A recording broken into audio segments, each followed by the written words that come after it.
They are stealing money from you every single month without you even noticing. And the worst part is that you are the one giving them permission. It is not the government. It is not your boss. It is not your ex. It is you, because nobody ever taught you how money really works. And today, that changes. Look, economics sounds like some boring subject studied by guys in suits at expensive universities. But the truth is, economics is in absolutely everything you do, in what you eat, in what you pay for Netflix, in why gas prices go up whenever there is political chaos, in why your paycheck never seems to be enough even when you work twice as hard. It is like a board game where everyone is playing except you because nobody ever explained the rules. And if you do not know the rules, you are always going to lose. Today I am going to teach you the concepts that wealthy people learn early in life, and that almost nobody teaches you in school. And this is not boring theory. This is information you can use tomorrow to make better decisions with your money. Get ready, because after this video you will never look at the world the same way again. Let's start with something that sounds simple, but that most people never stop to truly understand. Opportunity cost. Imagine you have $500 saved. Your friend asks you to lend it to him, your mom tells you to keep it under the mattress, and you are thinking about buying those sneakers you saw on Instagram. Opportunity cost is what you give up when you choose one option over another. If you spend that money on the sneakers, the opportunity cost is not just the $500. It is everything those $500 could have turned into. If you had invested that money somewhere earning 10% a year, in 10 years, those $500 would become more than $1,296. In 20 years, more than $3,363. Do you see what happened?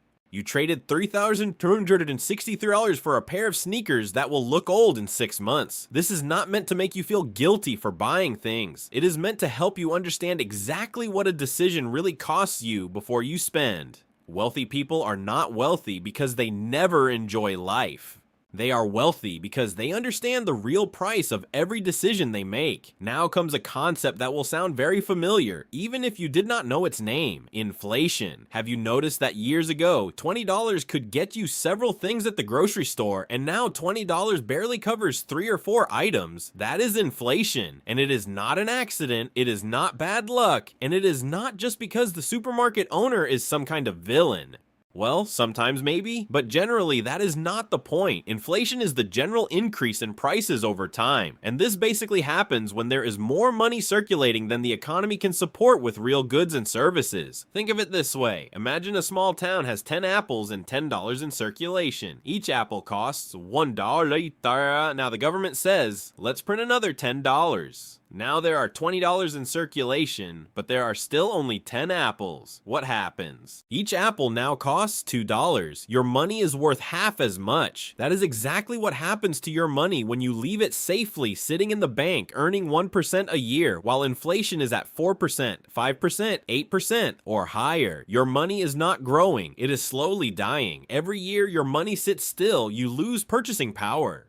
You lose the ability to buy the same things with the same amount of money. In Mexico, for example, inflation in 2022 reached levels that had not been seen in decades, above 8%. That means if you had $10,000 sitting there doing nothing, by the end of the year it was only worth the equivalent of about $9,200 in terms of what you could actually buy with it. Do you see how they take money from you without ever touching your wallet? But wait, because now comes something that can completely change the way you see money. Let's talk about compound interest. Albert Einstein, who was a pretty smart man, said compound interest is the 8th wonder of the world. And he was not joking. Let me explain with real numbers. Suppose you save $100 a month from age 25 to age 65. With no return at all, you end up with $48,000. Not bad.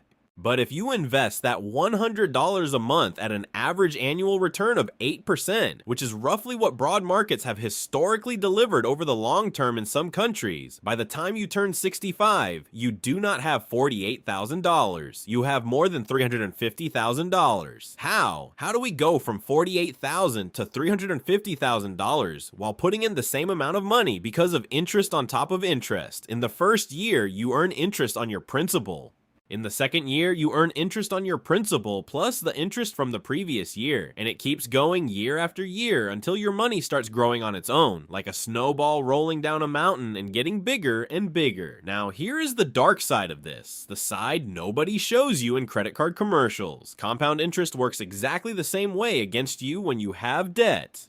If you have credit card debt at a high annual interest rate and you only make the minimum payment every month, what started as a $1,000 balance can turn into $3,000, $5,000, or a debt that never seems to end because the interest grows faster than you can pay it down. Banks do not offer you those cards because they are nice people. They offer them because they understand exactly how compound interest works.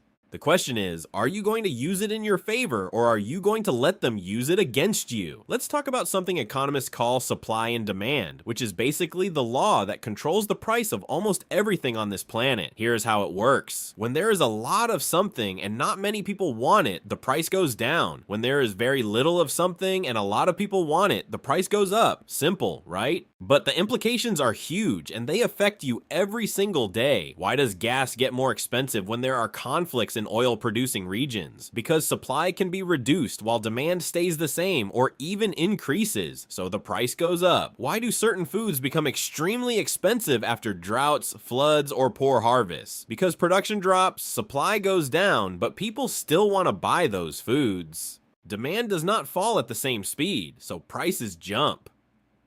Why is everything more expensive in December? Because demand goes up. Everyone wants to buy gifts, travel, go out to dinner, and celebrate. And sellers know it. Same supply, higher demand, higher prices. And here is the trap. The same principle that raises prices in December can benefit you if you learn how to use it. When should you buy a car? Probably not in December, when everyone is emotional and spending. Often January or low demand periods can be better, when dealerships want to move inventory. When should you buy seasonal clothing? At the end of the season, when stores want to clear out what is left. When should you sell something you own? When supply is low and demand is high. Supply and demand is not just a textbook concept.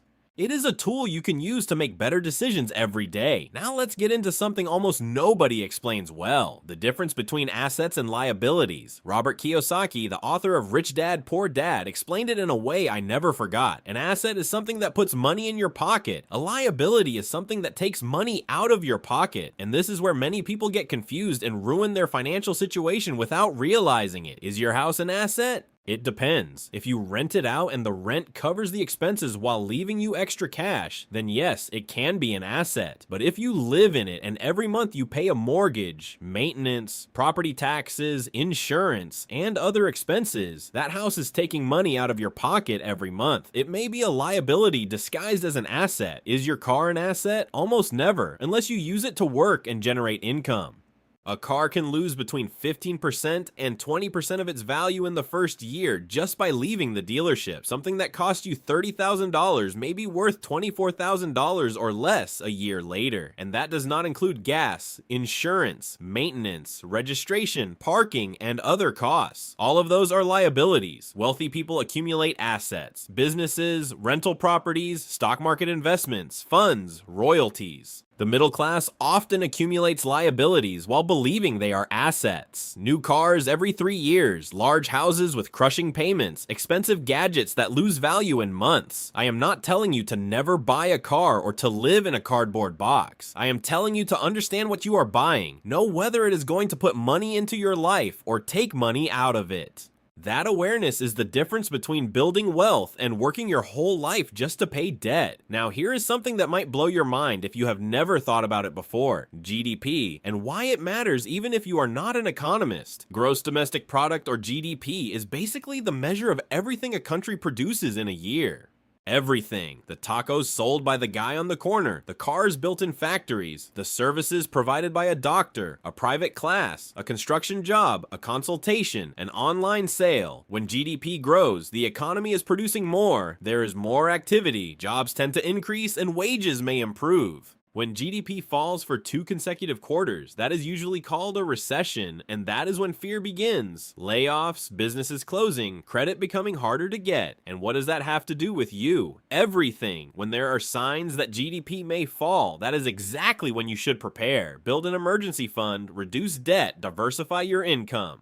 When GDP is growing strongly, it may be time to take advantage of opportunities. Negotiate your salary, look for better jobs, invest more intelligently. Business owners and investors monitor GDP constantly because it tells them where the ship is headed. You can use that compass too. You do not need to be an economist. You just need to understand that when the news says the economy contracted, that is not just fancy newspaper language. It is a sign that turbulence may be coming. And in turbulence, the person without a seatbelt suffers more. Let's talk about something people use to manipulate you every day, and you probably do not even notice: reference price bias. Imagine you walk into an electronics store, you see a TV with an original price of $1,200 and a big sign that says, "Sale $800." Your brain immediately thinks, what a deal, I am saving $400. But how do you know that TV is worth $1,200? Because the store told you. And what if it was never worth $1,200?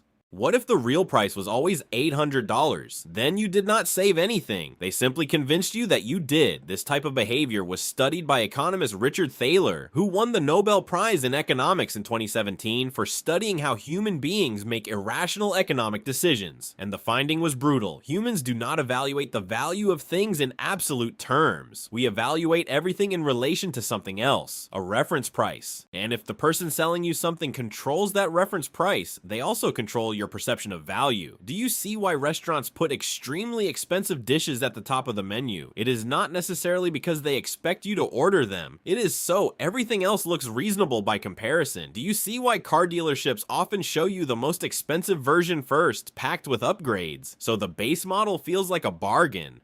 Do you see why supermarkets place more expensive products at eye level? So your brain uses them as a reference, and the cheaper options feel like a reward. Now that you know this, the price you see anywhere is no longer just a number. It is a persuasion tool, and you can choose whether to fall for it or not. Now let's talk about something called externalities. And this can change the way you see the world. An externality happens when an economic activity creates consequences, good or bad, for people who did not participate in that transaction. Classic example: a factory produces jeans and sells them for $50. You buy the jeans, the factory makes money. Happy transaction for both sides. But the factory dumps chemical waste into the river that runs through the neighboring town. The people in that town did not buy anything, did not earn anything, but they pay the price through contaminated water, illnesses, and health problems. That is a negative externality, and the person who paid the real cost of those jeans was not you with your $50. It was those residents with their health. Now the opposite. Someone installs solar panels on their home. That person reduces electricity consumption, which reduces demand on the grid, which helps prevent the grid from collapsing during peak hours, which benefits the whole neighborhood even though nobody else paid for the panels. That is a positive externality. Why does this matter? Because when markets ignore externalities, prices lie. Those $50 jeans should cost more if the environmental damage were included. That company is not being efficient. It is being cheap because it pushed part of its costs onto the river and onto people's health. And this happens every day across entire industries: oil, mining, agriculture, technology. Understanding externalities teaches you that the market price of something does not always reflect its real cost to society. And that changes the way you consume, vote, and evaluate companies. Let's talk about something governments, companies, and the media use constantly to influence you: the difference between absolute numbers and percentages. The government announces unemployment fell by 200,000 people. Sounds incredible, right? But if they do not tell you how many people are in the labor market overall, that number alone does not mean much. If there are 50 million people looking for or competing for work, 200,000 is 0.4%. That is far less impressive. But the headline says 200,000 jobs created, and your brain hears 200,000 and thinks it is huge. The same thing happens in reverse. Deaths from a certain disease increased by 100%. That sounds terrifying, but if 2 people died last year and 4 died this year, technically that is a 100% increase, even though in absolute terms it is only 2 additional people. The media uses the number that creates the strongest emotional reaction, not necessarily the one that gives you the most context. This is not a conspiracy theory. It is simply how mass communication works. Information is selected and framed to trigger a specific reaction in you: fear, hope, outrage, or trust in a candidate, party, brand, or idea. How do you defend yourself? Always ask, is this absolute or relative? Big compared to what? What is the context? That simple mental habit makes you much harder to manipulate with statistics, and you would be surprised how many people never ask those questions. Now we reach one of the most important and least understood concepts: the difference between wealth and income. Many people believe that to become wealthy, they need to earn a lot of money, and that is understandable because that is what we were taught, but it is not true. There are people making $200,000 a year who are broke. There are people making $40,000 a year who are building solid wealth. How? Income is what comes in. Wealth is what stays. If you make $200,000 a year but spend $210,000, your wealth is negative. You are going into debt. If you make $40,000 a year, spend $30,000, and intelligently invest the $10,000 left over, you are building real wealth. A study presented in the book The Millionaire Next Door, written by Thomas Stanley and William Danko, found something fascinating. Most millionaires in the United States are not the people you see on Instagram with luxury cars and mansions. They are ordinary people, often with regular jobs, who live below their means and have invested consistently for decades. The average millionaire in that study drove a Toyota, bought clothes at normal stores, and lived in a middle-class home. How did they have millions? Because the money they did not spend was working for them. Wealth is built in silence. It does not need to be displayed, and those who show off wealth the most are often the ones who have the least. The $80,000 car, the gold chain, the first-class trips on social media. All of that can be debt disguised as success. Let's talk about something with a complicated name, but a simple idea that can literally save you thousands of dollars. Information asymmetry. Information asymmetry happens when one side of a transaction knows much more than the other, and the side that knows more usually wins. Perfect example, the mechanic. You take your car to the shop because it is making a strange noise. The mechanic knows exactly what is happening. You have no idea. He can tell you that you need to replace an entire transmission for $3,000 when, in reality, it is just a loose screw that can be fixed in 20 minutes for $15. How does he know he can say that? Because he has the information and you do not. This happens in healthcare, real estate, insurance, financial services, everywhere. The insurance salesperson offers you a policy full of exclusions they do not explain clearly. The real estate agent does not mention the property's defects because their commission depends on the sale. The bank does not tell you there is an account with lower fees than the one they are pushing on you. How do you protect yourself? First, become the kind of person who asks questions until you fully understand what you are buying. Second, get a second opinion when the amount of money involved is significant. Third, do your own research before entering any important negotiation. Economist Esther Duflo, another Nobel Prize winner, has spent years studying how information asymmetry harms people with fewer resources. Because poorer people are often the most vulnerable to it, they have less access to information, less time to research, and often fewer alternatives. If people were taught basic economics, many would fall into fewer traps. Now let's talk about what I consider one of the most expensive mistakes people make: confusing saving with investing. Saving means storing money. Investing means making that money work to generate more money. They are completely different things, and confusing them can cost someone tens or hundreds of thousands of dollars over a lifetime. When you keep $10,000 in a savings account earning 1% a year, the next year you have $10,100. But if inflation was 4% in real terms, meaning what that money can actually buy, you lost purchasing power. Yes, you saved, but in real terms, you lost money. Investing means putting that money to work in something that has the potential to earn more than inflation. It could be the stock market, real estate, a business, investment funds, government bonds, or other financial instruments. There are options for different risk profiles. Many people say, I am not an investing person, or I do not understand the stock market, or money in the bank is safer. I understand where that fear comes from, but the reality is that money sitting in the bank is not safe from inflation. It slowly loses value year after year, while the bank uses your money to lend to other people at much higher interest rates. I am not asking asking you to become a Wall Street trader. I am asking you to at least understand the difference between storing money and growing money, and to start learning about the options available to you, because there are more than you think. Now let's get to the heart of why economic education makes you free. And this may sound philosophical, but it is completely practical. We live in a system where there are constant forces trying to influence your economic behavior. Brands want you to consume more than you need. Banks want you to borrow more than you can afford. The media wants you to be afraid because fear makes you more predictable and easier to manipulate. Politicians want you to believe they are responsible for your prosperity or your misery, and all of this works precisely because most people do not understand economics. They do not understand how money works, where prices come from, or what long-term consequences their financial decisions will have.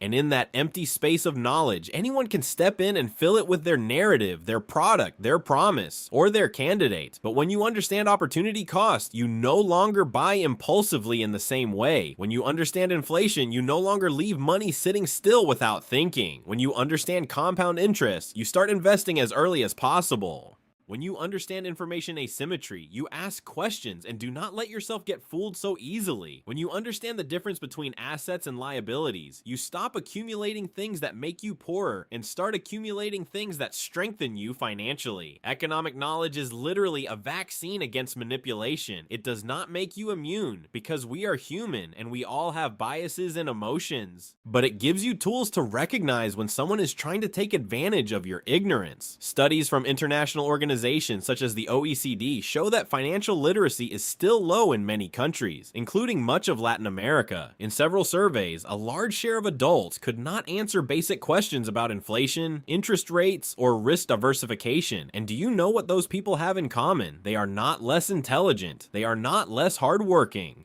They were simply never taught. School taught them history, math, and biology, but rarely taught them how money works in the real world. And that knowledge gap is expensive. Literally, it is paid through loans that never end, through pensions that are not enough, through businesses that fail because owners do not understand cash flow, through taxes overpaid because people do not know the deductions available to them, through savings eroded by inflation, through decisions made out of fear or social pressure instead of personal judgment. The good news is that nobody is born knowing economics. It is something you learn, and once you start understanding it, it is like learning how to read. You cannot unlearn how to read, right? Once you know it, you see it everywhere. Economics is the same. Once you understand how it works, you start seeing the world completely differently. Let me give you a concrete plan to start applying all of this today. First, calculate your opportunity cost every time you are about to make a purchase over $100. Ask yourself, what else could I do with this money? The answer will not always be, do not spend it. Sometimes the experience or usefulness is worth it, but make the decision consciously. Second, review where your money is sitting. If it is in an account earning less than inflation, you are losing. Look for alternatives. Investment funds, government bonds, simple investment products, anything that at least gives your money a chance to beat inflation. Third, ask yourself the question very few people ask. Of all the things I own or plan to buy, how many are assets and how many are liabilities? Make the list. It may be uncomfortable, but it is necessary. Fourth, the next time an ad, a politician, a company, or anyone else shows you a statistic, ask, is this an absolute number or a percentage? Relative to what? Who benefits if I believe this? Fifth, start educating yourself. You do not need to read boring academic books. There are podcasts, YouTube channels, and books written for normal people that can teach you a lot. Some starting points. Rich Dad, Poor Dad by Robert Kiyosaki, The Richest Man in Babylon by George Clason, Thinking Fast and Slow by Daniel Kahneman. And of course, keep watching content like this. The world is not divided between smart people and dumb people. It is divided between those who understand how the system works and those who do not. The ones who do not understand it work for the ones who do. Not because they are inferior, but because nobody gave them the right tools. Today you have something many people do not have. You have already started. You have already made the decision to understand how money works, how the economy works, how the system we live in works. That is not a small thing. Most people would rather complain that the system is rigged than learn how it works and use that knowledge in their favor. And I am not saying the system is perfect, because it is not. There are real structural injustices, real privileges, and inequalities that do not depend only on individual decisions, but within the margin of control you do have, within the decisions you can make. Economic knowledge is one of the most powerful weapons that exists. Every time you understand a new economic economic concept, you become a little harder to manipulate, a little freer, a little more in control of your own decisions. And in the end, that is what economics is really about. Not boring charts or complicated formulas. It is about understanding the rules of the game you are already playing, whether you like it or not. The difference is that now you are going to play with your eyes open. The next video on the screen will show you how to apply all of this and start investing with little money. Do not miss it.